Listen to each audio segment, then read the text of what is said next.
What drives a successful leader? And how do these leaders evaluate themselves?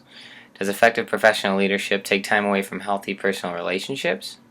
My name is Andrew Greenleaf, and I'm here today to talk about the leadership style of someone who I consider a world-class leader and a dear friend, Bill McGovern. Bill has achieved professional success that is admired in the corporate world, serving as a marketing VP and company officer for electronic giants such as Motorola and Konak, as well as a senior marketing manager overseas. His ability to lead his team beyond annual goals earned him recognition within his industry, and more importantly to him, afforded a relatively early retirement.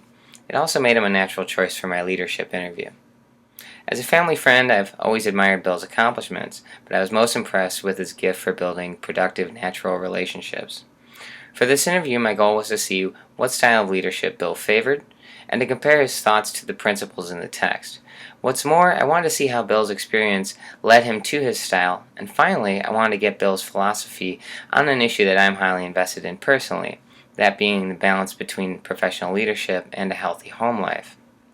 Early in the interview, Bill explained that marketing wasn't his chosen industry. Leaving college, he said he had no real desire to enter a corporate lifestyle, much less one so closely tied to sales. So when he found himself there, he said he didn't feel like a natural, and certainly not like a leader. When I asked him what he learned in those early years, his answer came back to the concept of trust. Because he didn't feel like an obvious leader, he soon learned he had to trust others. This, he said, eventually became his prime motivator. The more freedoms he would offer his marketing teams, the more invested they became in his projects. While in his early years he asked questions of others because he wasn't confident in himself, he later asked questions because he was confident in collaboration. The text expands on the concept of trust in leadership. Trust plays a key component in increasing follower performance, empowerment of followers, and fostering new leaders. Bill, however, says that this trust motivated his own performance. He routinely evaluated himself through the eyes of his marketing team. As a leader, he said, the more they trusted me, the more I wanted to take care of them. This mutual trust, he explained, has to be initiated from the top down. No team would put faith in a leader who refused to trust them. When I asked what other leaders he admired, Bill offered no specific examples, but rather answered with a category: servant leaders. Anyone can give direction, he said, but the true challenge is leading with compassion. A servant leader did this by keeping in mind not only the immediate objectives, but also the needs of his team. It's easy, he said, to look at a quarter of sales that have good numbers and think that's a success, but there is a bigger picture. As a servant leader, Bill said, seeing beyond themselves to the bigger picture, relying on trust, would encourage the team to start entire projects without him. This might lead to failures in the short term, but more often enrich team chemistry and innovation. He went on to say that he learned more lessons through stretches where his teams underperformed. It was at those times when he had to give back to his followers, he had to give maintenance to his relationships. In the long term, he said, this compassionate servant leadership approach always paid dividends. And in this way, he never truly felt like a leader because he was always being guided by the team.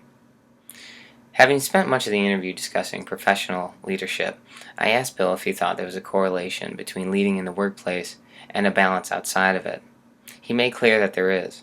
As Bill put it, there are core principles of professional leadership that transfer into a healthy personal life, namely simplicity and patience.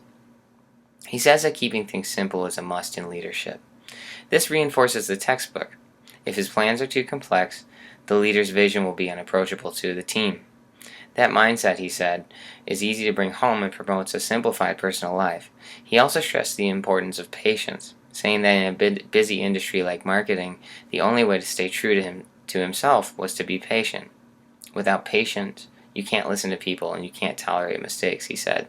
And if you can't do that, you can't tolerate people at all. I think when Bill references patience, he is also touching on core leadership values like empathy, compassion, and kindness, all of which make sense outside the professional sphere. So in short, Bill made clear that any professional activity can threaten your personal life, but the qualities practiced through leadership actually help maintain a balance rather than disrupt it. So in conclusion, I brought back to my original questions. What drives a successful leader?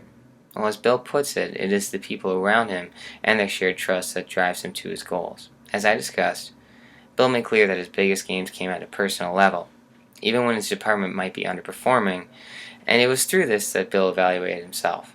He maintained his relationships by asking if he saw the bigger picture, if he was putting more back in than he was getting out through servant leadership.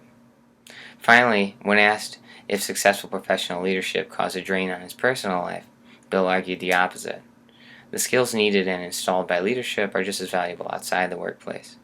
Personally, I find Bill's philosophy to be reassuring and insightful. I hope you do as well. Thank you.